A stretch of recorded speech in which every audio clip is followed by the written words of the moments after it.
Bonjour à tous et bienvenue dans une nouvelle vidéo de cybersécurité. Donc aujourd'hui, on va voir comment faire une analyse de logiciels à partir d'exemples de règles IARA et sur le CRC32. Donc c'est un algorithme de hachage. Et on va faire la même chose, une analyse aussi d'algorithme CRC32 dans le rançon logiciel Reveal. Donc on va un peu voir comment il fonctionne et comment détecter sa signature. Bonjour passionnés de cybersécurité et de hacker blanc. Donc cet article, c'est le résultat des recherches de Coco Melon ainsi que plusieurs autres personnes sur la règle IARA pour le CRC32. Comment l'utiliser pour l'analyse de logiciels malveillants qui utilisent cet algorithme-là. Au début de l'article, il voulait se concentrer sur la méthode de hachage WinAPI en CRC32 en développant des logiciels malveillants, mais cet article n'était le même que celui qu'on avait fait avant. Donc vous pouvez revoir la technique d'évasion qui parlait de ceci. Donc soit sur le blog Cocomelon, soit sur mes anciennes vidéos. Ensuite, il a décidé de comprendre et de faire une règle IARA indiquant l'utilisation de cet algorithme et cet échantillon de logiciels malveillants. Il considère également l'implémentation de cet algorithme dans le ransomware Reveal. En fait, ça sera comment détecter cette empreinte-là. Alors, il faut faire attention, il n'y a pas que des logiciels illégitimes qui utilisent le CRC32. Le CRC32 est utilisé dans beaucoup de logiciels qui ont besoin de faire des contrôles. C'est quoi le CRC32? Donc, pour dire simplement, en fait, c'est une méthode de calcul de la somme de contrôle. Donc, comme c'est dit là, le CRC32, en fait, ça veut dire Cyclic Redundancy Check 32. Donc, en fait, il va faire un calcul de redondance, donc qui est la même chose sur 32 bits. Donc, c'est un type d'algorithme de hachage utilisé pour générer une petite valeur de somme de contrôle de taille fixe à partir de n'importe quelle donnée. Donc, on aura un hachage, par exemple, sur 32 bits et à partir de ça, on pourra vérifier certaines données. Alors, il est utilisé pour détecter les erreurs dans les données stockées en mémoire ou transmises en réseau sur un autre canal de communication. Il y a même une petite anecdote sympa à savoir, c'est qu'il a été utilisé pour le chiffrement par du protocole web, donc du réseau sans fil, et ça a été une de ces failles de sécurité dans le protocole web. La somme de contrôle est utilisée à l'aide d'une fonction polynomiale. Donc en fait, une fonction polynomiale, c'est une simple fonction mathématique qui utilise des composants assez simples, comme les soustractions, multiplications, divisions, etc. Et il est souvent exprimé sous forme de 32 bits en nombre hexadécimal. Ça, c'est particulièrement pour le CRC32. Alors, ils disent en fait que le CRC n'est pas une somme, mais le résultat d'une division d'une certaine quantité d'informations, un message d'information, une constante, ou plutôt le reste de la division d'une message constante. Alors, oui et non. En fait, on peut choisir plusieurs cas. On peut soit utiliser en faisant une division, soit une multiplication, en suivant dans l'ordre on le fait. Ça revient au même. Alors, l'algorithme de la méthode de calcul est plus simple. Donc, la plus simple qu'on peut mettre en place, c'est initialiser un reste à la valeur où tous les bits sont à 1, donc F. Et pour chaque octet du message, procéder comme suit à diviser le reste actuel par le polynôme. Donc là, on voit bien que c'est un polynôme où il fait des exposants. Donc en fait, c'est une multiplication sur une valeur x avec des additions qui sont là, avec cette valeur-là. Donc à la fin, ça fait une valeur qui est ici. Il faut stocker le reste dans un registre qui fait 8 bits. Après, on fait un XOR dans un registre avec l'octet suivant du message. On remplace le reste actuel par 8 bits de registre. Et une fois que le dernier octet du message est traité, donc on fait le résultat final des 8 bits de registre, en fait, c'est le résultat CRC, une fois qu'on a les 32 bits, etc. Donc là, on va voir un vrai exemple pratique. Donc cela peut être appliqué au développement de logiciels malveillants. Ces algorithmes sont souvent utilisés pour hacher les noms de fonctions. Comme il dit, là, on va hacher les noms de fonctions dans certains programmes malveillants pour obscurcir les fonctions, pour éviter que, par exemple, les EDR ou les antivirus donc accrochent notre fonction et détectent à partir de notre fonction quelle type de fonction on essaye d'utiliser. Donc ça va essayer de contourner ce genre de protection. Alors, il a utilisé l'exemple sur l'article précédent et je viens de le remplacer par l'algorithme CRC32. Oui, il avait fait un autre exemple avant, etc. Donc ça avait été changé. Donc là, on a le code source. Je vais vous l'expliquer un peu. Donc voici le code source. Donc au début, là, on a le callback pour appeler la message box.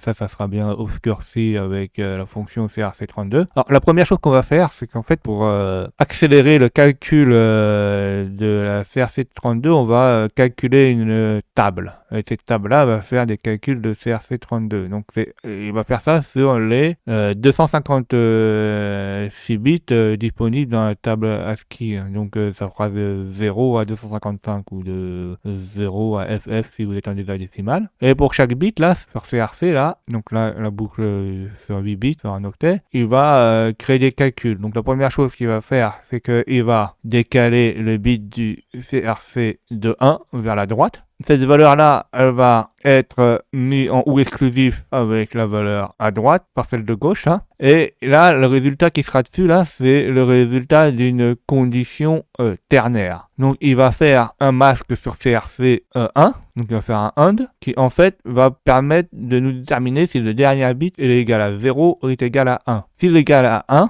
la valeur CRC, là, elle va prendre la valeur qui est ici. Si la valeur est égale à 0, le dernier bit de CRC est égal à 0, et ben CRC va prendre la valeur 0. Et à partir de la valeur la décalée, il va faire un OU exclusif et il va faire ça sur les 8 fois. Donc il va décaler les bits 8 fois. Et à chaque fois, les valeurs elles changent hein, à cause du OU exclusif. Une fois qu'on a la valeur finale à la fin, là, on est passé 8 fois sur tous les bits, on sauvegarde la valeur sur CRC table I. Alors comme ça avait été dit là, en bas là, pour calculer CRC, il faut d'abord initialiser le CRC à FFFFF. Et une fois qu'on rentre dessus, là, on rentre dans une boucle avec la longueur qu'on a mis ici, là, de la donnée. Et cette longueur-là, on va décaler la valeur CRC par 8 bits. Donc 8 bits, c'est par octet. Donc on va décaler de octet par octet et on va faire un OU exclusif avec le CRC de la table, avec un masque par octet. Donc on va récupérer le dernier octet et à la fin, on fait un return OU exclusif 0FFF. En fait, un complément à 1, on retourne en fait comme on avait dit, le reste de la division. Donc là, il y a tout ce qui est get API, module pour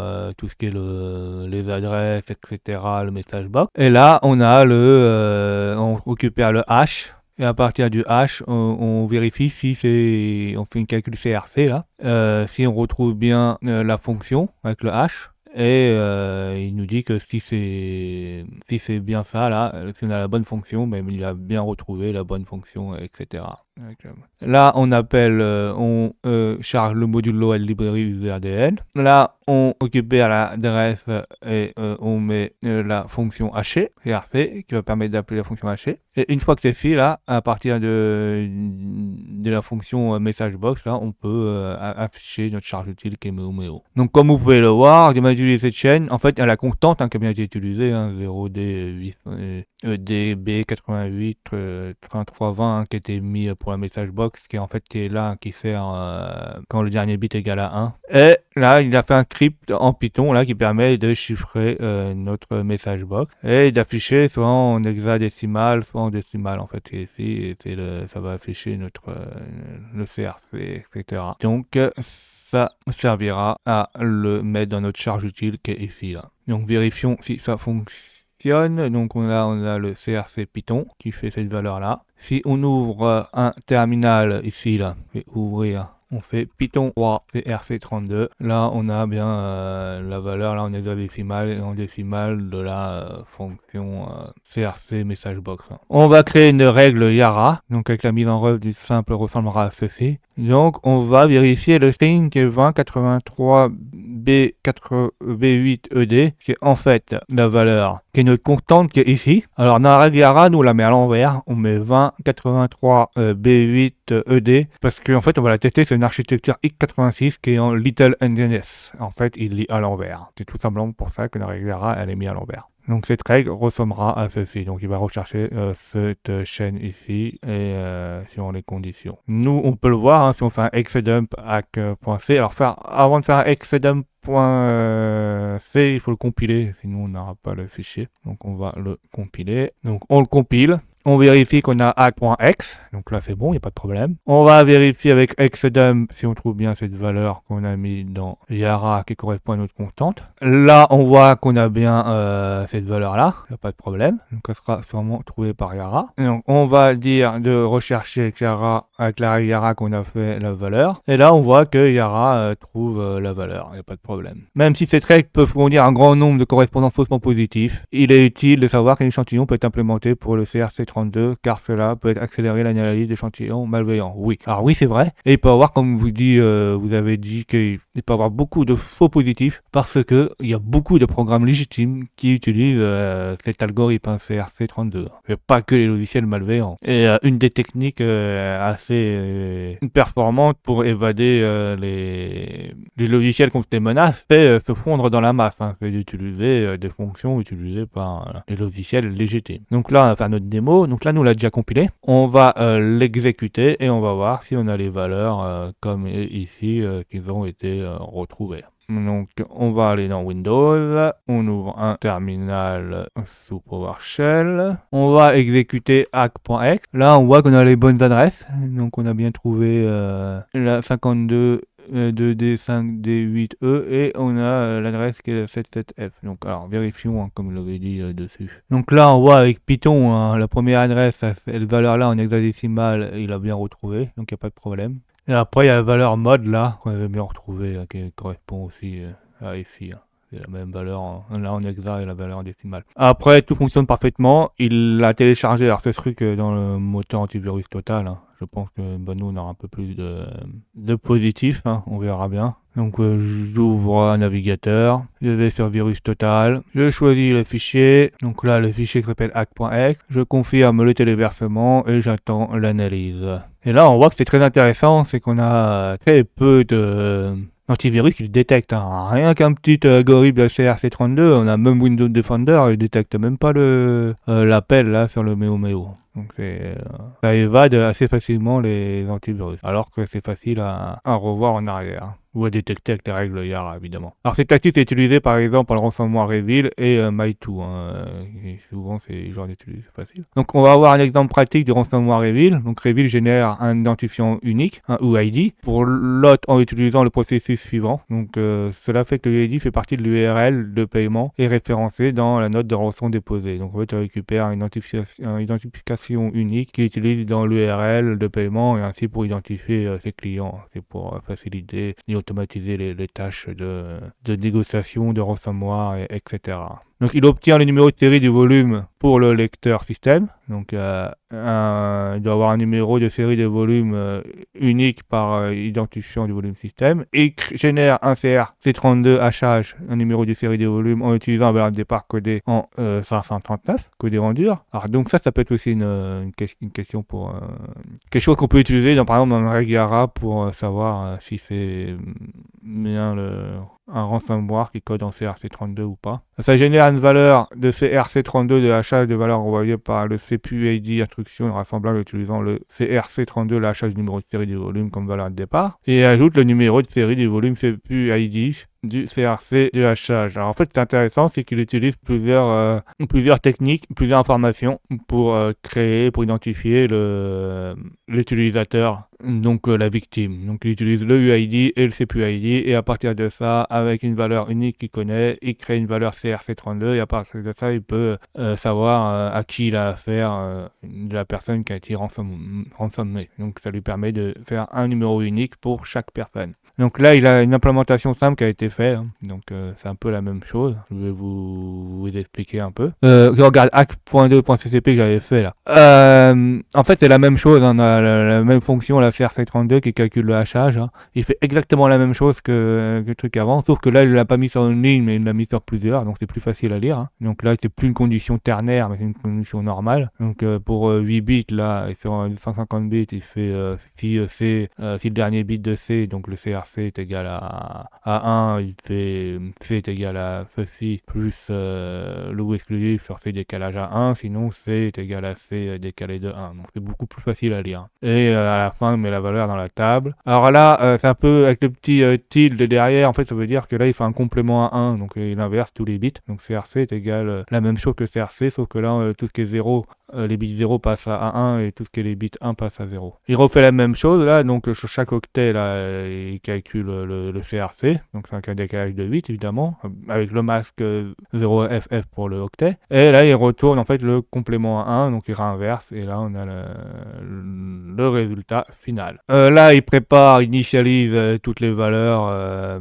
qu'il a besoin pour récupérer par exemple le numéro de série du volume, le CPUDH, etc., etc. Donc c'est les instantations. Donc là, il va essayer d'avoir les informations du volume. Donc il y a quand même une vérification. Hein. S'il n'arrive pas à avoir la vérification, il nous écrit un message d'erreur et il retourne la valeur 1, comme quoi tout s'est mal passé. Donc sinon, si tout se passe bien, il récupère le numéro du volume. Avec, en plus, il l'encode avec une valeur rendue en CRC32, comme on dit, en 539. Alors c'est en hexadécimal. À partir des données du volume, le numéro de série du volume. Et il récupère le CPUID, donc il le récupère en 2 fois. Donc sur 2 octets en fait, parce que c'est récupéré sur 2 octets, c'est pour ça. Et à partir de ici, il fait un CPUID, il va le hacher plus avec la valeur fixe qu'elle a, mais avec la valeur qu'il a recalculée avec la valeur serial. Donc il fait une rehachage avec le CRC32, il fait une deuxième fois avec ceci. Depuis les données du CPU data et la taille. Donc en fait, il refait un CPU hash, mais plus avec une valeur fixe connue, mais avec une valeur comme ça. Comme ça, en fait, la valeur elle change à chaque fois. Chaque fois, les victimes